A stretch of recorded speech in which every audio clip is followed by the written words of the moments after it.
Bom, vamos fazer mais um exercício. O exercício que a gente vai fazer agora, para quem tem a apostila, é o exercício 10, que está na página 81. E ele diz assim: a moto A está parada em uma estrada e inicia seu movimento acelerando a uma taxa constante de 2 metros por segundo ao quadrado. Então vamos desenhar essa situação antes de continuar a ler o enunciado. Uma moto A, ao invés de desenhar uma moto, fazer uma bolinha, fica mais fácil. Ela inicia seu movimento. Se ela inicia seu movimento, a velocidade inicial é 0. E com uma aceleração constante de 2 metros por segundo ao quadrado. Então, recapitulando aí no enunciado, a moto A está parada, né? Já falou que estava parada, né? Então a velocidade inicial é 0. Em uma estrada, inicia seu movimento acelerando a uma taxa constante de 2 metros por segundo ao quadrado. Então lembra que se a aceleração é constante, esse tipo de movimento que tem aceleração constante é justamente o move, movimento uniformemente variável. Né?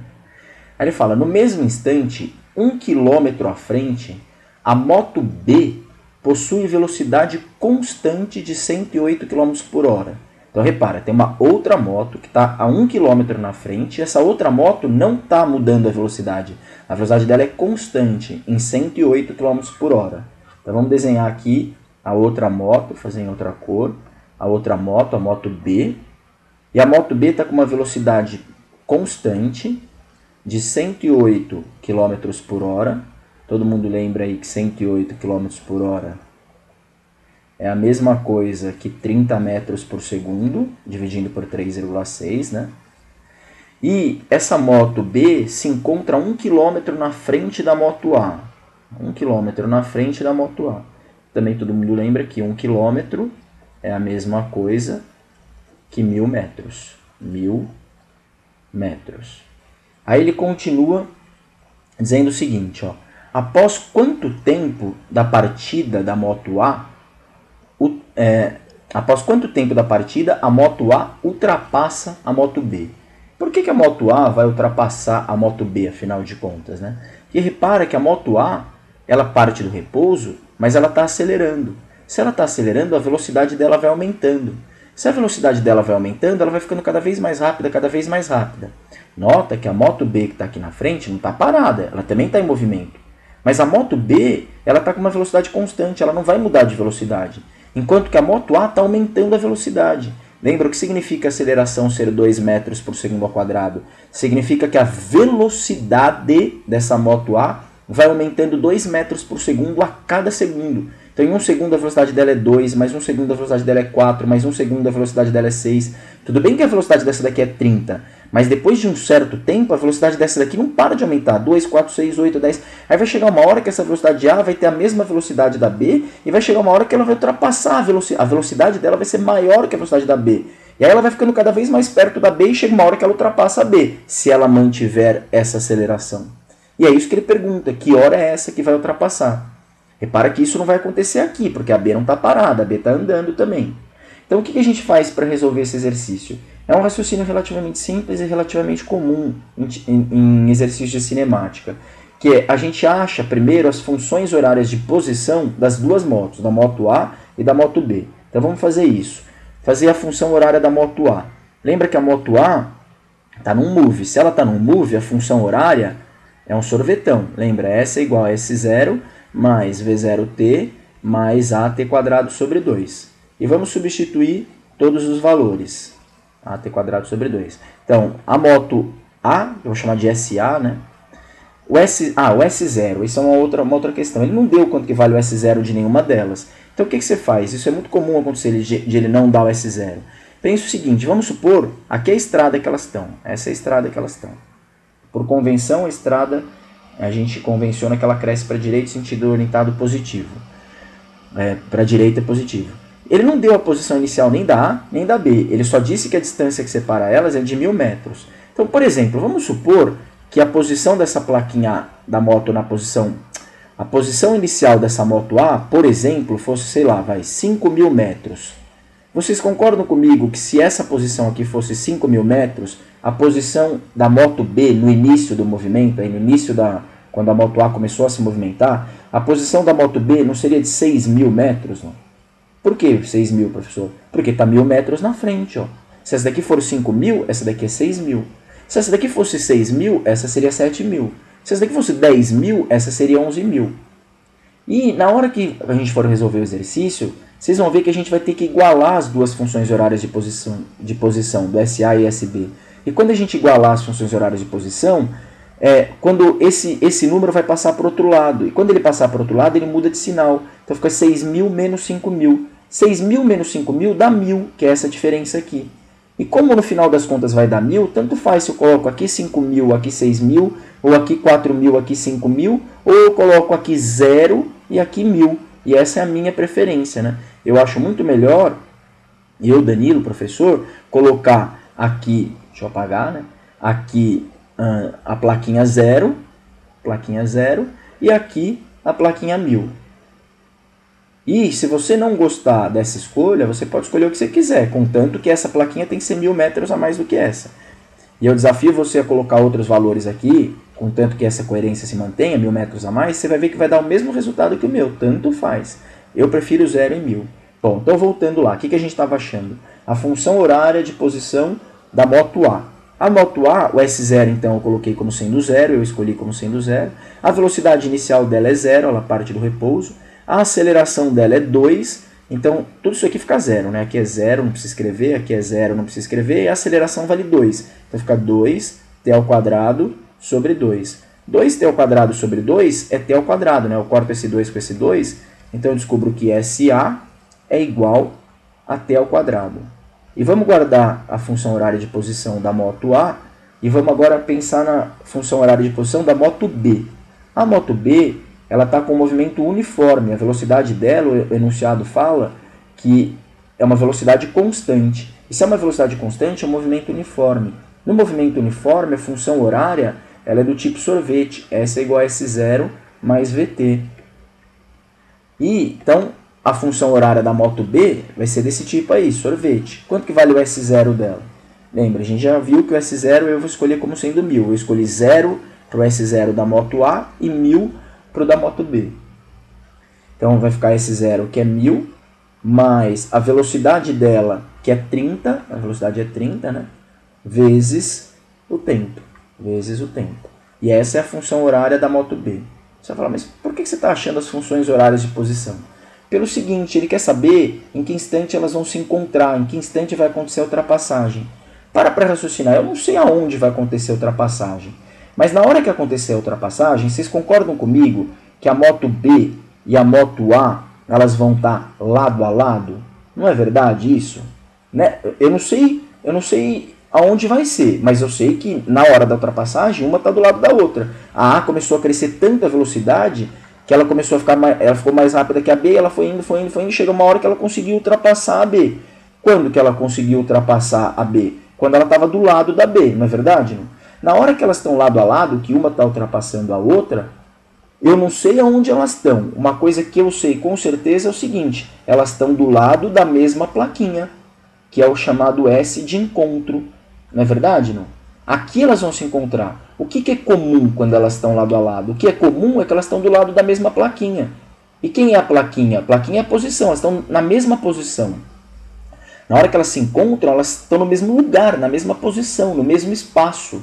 Se na hora que elas se encontram, elas estão no mesmo espaço e o que o exercício pediu foi um instante de encontro, então é só igualar os espaços delas, é só igualar as plaquinhas dela.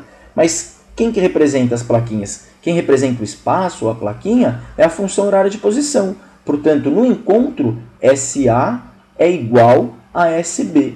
SA é igual a SB. O SA vale t ao quadrado, então fica t ao quadrado é igual a SB. Mas quanto que vale SB? SB é igual a 1.000 mais 30t. 1.000 mais 30t. Se vocês notarem, a única incógnita que eu tenho aqui é o tempo. E é justamente isso que o exercício pediu, o instante de encontro, né? Após quanto tempo elas vão se ultrapassar. E é isso que eu vou descobrir resolvendo essa equaçãozinha aqui, que é do segundo grau. Só passar o 30t para lá, o 1.000 para lá, então fica t ao quadrado menos 30t menos 1.000 é igual a 0.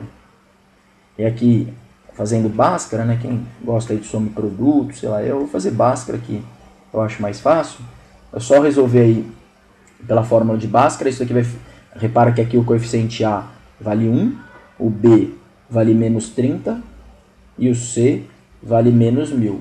Então, fazendo Bhaskara, fica menos B, que é 30, mais ou menos a raiz quadrada de B ao quadrado. B ao quadrado é 900, menos 30 ao quadrado é 900, menos 4 vezes o A, que é 1, vezes o C, que é menos 1000, sobre 2 vezes 1, 2 vezes o A, que é 2 vezes 1. Né? Aqui, repara que menos vezes menos dá mais, 4 vezes 1000 dá 4000, 4000 mais 900 dá 4900, então fica raiz de 4900, e raiz de 4900 é a mesma coisa que raiz de 49 vezes 100.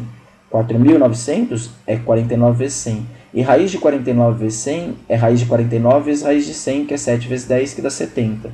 Então fica 30 mais 70, que é 100, dividido por 2, 50 segundos. A outra raiz seria um tempo negativo, que não faria sentido para o exercício. Né? 30 menos 70 daria menos 40 dividido por 2, menos 20. Né? E para esse exercício, esse tempo negativo não faria sentido. Portanto, a gente escolhe a raiz positiva, 50 segundos, que dá a alternativa E de elefante, né? 50 segundos. Como é que a gente poderia fazer a prova real desse exercício? Era só pegar esses 50 segundos e jogar na posição. Pega 50 segundos e joga aqui no tempo, na fórmula da posição. E aqui também, e vê se, o tempo, e vê se a posição é a mesma. 50 ao quadrado é 2.500. Né? E 30 vezes 50 é 1.500, mais 1.000, 2.500. Portanto, se você jogar 50 segundos aqui e 50 segundos aqui, o S vai ser o mesmo. E quanto que vai ser esse S? 2.500. Quem é esse 2.500? É essa plaquinha aqui. Eles vão estar na plaquinha 2.500 metros quando eles se encontrarem. Repara que o A estava na plaquinha 0, o B estava na plaquinha 1000 e eles vão se encontrar aqui na plaquinha 2500. Existem várias outras perguntas que esse exercício poderia fazer, então acho que eu vou aproveitar para falar. O exercício poderia perguntar qual a distância que o A anda até encontrar com o B. E aí é fácil, né? Qual a distância que o A anda até encontrar com o B? 2.500 metros, porque eles vão se encontrar aqui na plaquinha 2.500 e o A estava na plaquinha 0. E qual a distância que o B andou até eles se encontrarem? Também é fácil, né? O B estava na plaquinha 1000 e foi até a plaquinha 2500, portanto o B andou 1.500 metros. Né? Outra coisa que eles poderiam perguntar, e aí é um pouquinho mais difícil, é qual a velocidade que o A está na hora que ultrapassa o B? Essa é uma pergunta que geralmente os alunos erram, né? Quando se faz essa pergunta. O B ele não perguntaria quanto que vale a velocidade do B, porque o B está com velocidade constante, o movimento é uniforme, né? Ele supôs isso. Então o B é óbvio que está com uma velocidade de 30 metros por segundo. Mas e o A? Com qual velocidade ele está? E eu disse que muito aluno erraria essa pergunta, porque muito aluno acharia que a velocidade do A também é 30. E não é verdade. Não é porque o B está com uma velocidade de 30 que o A está com uma velocidade de 30. Aqui eles não têm a mesma velocidade. Aqui eles têm a mesma posição, não a mesma velocidade. Aliás, a velocidade do A aqui deve ser muito maior. Por quê? Porque o A partiu do repouso lá atrás, então ele teve que atingir velocidades bem maiores para conseguir chegar perto do B e ultrapassar o B. Repara que o A vai ultrapassar o B. Se ele vai ultrapassar o B, ele está mais rápido que o B. Se ele está mais rápido que o B, a velocidade dele é maior. Então como é que eu faria para descobrir a velocidade que o A estaria aqui? É simples, ó. Pega o A. O A ele tem essa função horária de posição, não é? O A. S é igual a T ao quadrado. Como é que eu faço quando eu tenho a função horária de posição para descobrir a velocidade? Lembra? É só derivar. Então, quem que vai ser a velocidade do A? A velocidade do A vai ser a derivada de t ao quadrado. E quem é a derivada de t ao quadrado? Pensa que t ao quadrado é a mesma coisa que 1 vezes t ao quadrado. Então, a derivada, lembra que é só pegar esse 2, passar multiplicando, fica 2 vezes 1, 2 vezes t. Essa é a formulinha da velocidade do A. Eu derivo, descubro a velocidade. Tudo bem, professor, mas aqui a velocidade está em função do tempo. Como é que eu vou achar quanto vale a velocidade naquele tempo? Bom, é fácil, a gente já achou quanto que vale o tempo. O tempo é 50 segundos. Então é só pegar 50 segundos, jogar aqui e descobre a velocidade. Então a velocidade do A é 2 vezes 50, que é 100 metros por segundo. 2 vezes 50 é 100, né? E está todo mundo no sistema internacional, então 100 metros por segundo. Agora, nota que absurdo, né? 100 metros por segundo é 360 km por hora. E 360 km por hora é uma velocidade bem alta para uma moto, né? Deve ser uma moto e tanto. Nem sei se existe moto que atinja essa velocidade. Alguém me corrige aí, mas eu acho que é difícil. Bom, sei lá, pode ser que tenha mesmo, eu que não conheço muito de moto. Mas haja velocidade, né? Haja moto, haja motor. Outra maneira de descobrir essa velocidade aí seria... Lembra, isso daqui é um move, né? A moto A está num move, então eu poderia usar vovô ateu. V igual a V0 mais AT. Seria uma outra coisa que daria o mesmo resultado, um outro mecanismo que daria o mesmo resultado. V igual a V0 mais AT. Né? E V0 vale 0, então fica 0, mais aceleração vale 2, né? Para quem se esqueceu, a aceleração vale 2, né? Isso ele fala no enunciado, então fica 0 mais 2 vezes t. E aí, como eu disse, né, o t vale 50, joga 50 aqui, 2 vezes 50, 100 metros por segundo, que dá 360 km por hora, absurdo. Bom, é isso, até logo, um abraço.